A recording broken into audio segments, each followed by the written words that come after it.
कोठारी बंधुओं के अलावा राम के नाम पर पश्चिम बंगाल के अभय वर्णवाल ने खाई थी गोली। 84 साथियों की हुई गिरफ्तारी के बाद भी नहीं टूटा था अभय का हौसला। बनारस पहुंचने के बाद पुलिस की नजरों से 36 घंटे छुप छुपाकर 350 किलोमीटर पैदल चलकर अयोध्या विवादित स्थल पर पहुंचे थे अभय। अयोध्या श्री राम मंदिर प्राण प्रतिष्ठा का निमंत्रण मिलने पर कहा, श्री राम ने खुद भेजा है उनको निमंत्रण। आसनसोल 22 जनवरी 2024 इतिहास के पन्नों में दर्ज होने जा रहा।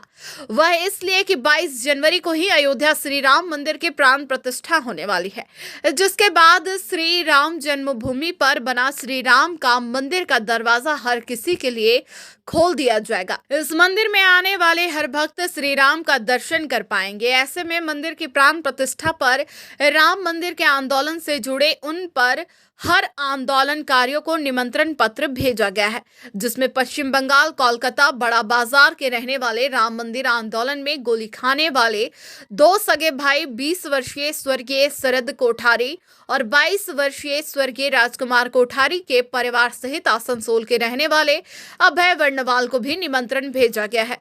जिस निमंत्रण को पाकर आसनसोल के रहने वाले अभय वर्णवाल ने कहा कि वह इस निमंत्रण पत्र को पाकर बहुत खुश है।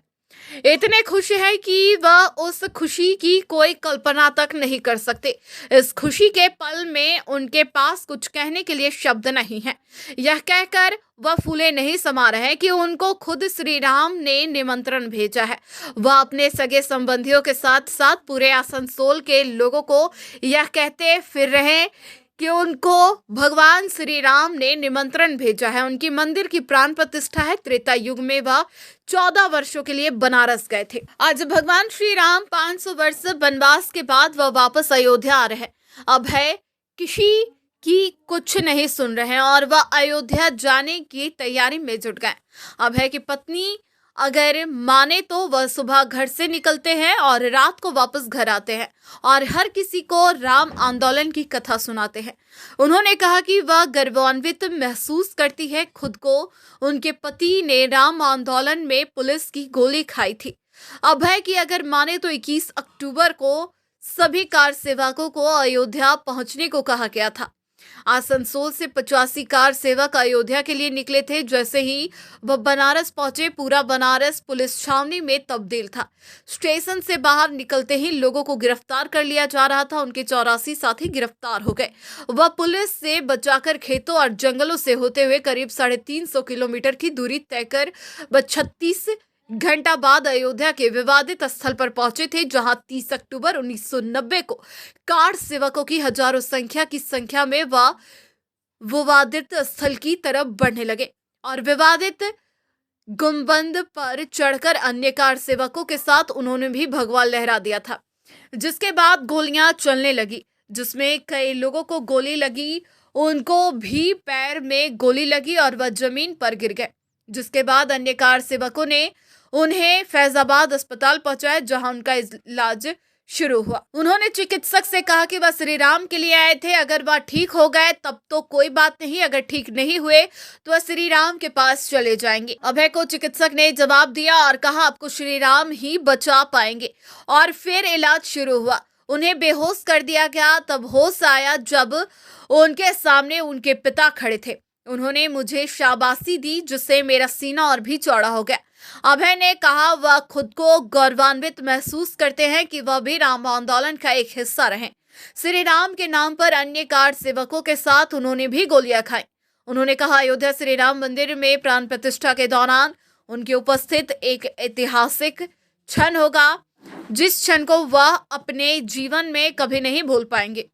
वहीं कोठारी बंधुओं की बहन पूर्णिमा कोठारी ने कहा कि वह श्री राम की मंदिर बनने से काफी खुश है कि इस भव्य मंदिर के प्राण प्रतिष्ठा के दिन उनको भी निमंत्रण दिया गया है। पर उनकी यह खुशी दोगुनी तब होगी जब उनको दोनों भाई शरद और राजकुमार भी इस प्राण प्रतिष्ठा में उनके साथ उपस्थित होते। उन्होंने अपनी खुशी जाहिर करते हुए यह कहा कि उनके भाई इस प्राण प्रतिष्ठा कार्यक्रम में उपस्थित नहीं होने के बावजूद भी वह इस ऐतिहासिक पल के हिस्सा होंगे।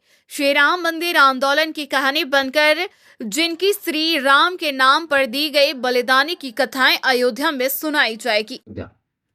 30 अक्टूबर को हम लोग आसनसोल से 21 अक्टूबर को निकले थे। 85 लोगों का हमारा जत्था था। जम्मू तावी सियालदह एक्सप्रेस से हम लोग अयोध्या तक जाने की बात थी, लेकिन हठात पता चला कि अयोध्या में ट्रेन रुकेगी नहीं।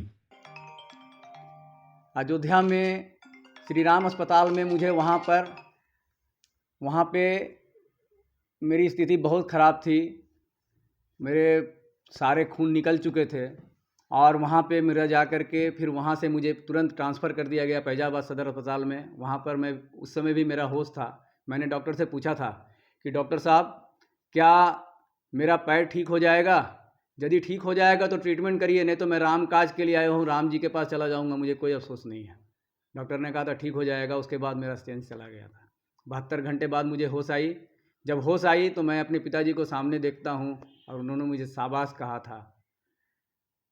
बस मेरे सारे दर्द, मेरे सारे दुख दूर हो गए थे। मुझे लगा था कि हाँ, सही में मैं भगवान का कुछ कार्य कर पाया हूँ। न्यूज़ ANP के लिए आसनसोल से अमरदेव की रिपोर्ट। अशरफी कैंसर इंस्टीट्यूट सभी सुविधाओं से परिपूर्ण कैंसर चिकित्सा का एकमात्र विश्वसनीय प्रतिष्ठान अब धनबाद में। एक ही छत के नीचे सभी प्रकार का इलाज जैसे अत्याधुनिक रेडियोथेरेपी मशीन, साथ में पेट स्कैन, मेमोग्राफी और अन्य सभी प्रकार के जांच की सुविधाएं उपलब्ध। वही तरीका वही इलाज अब अशरफी कैंसर इंस्टीट्यूट धनबाद में।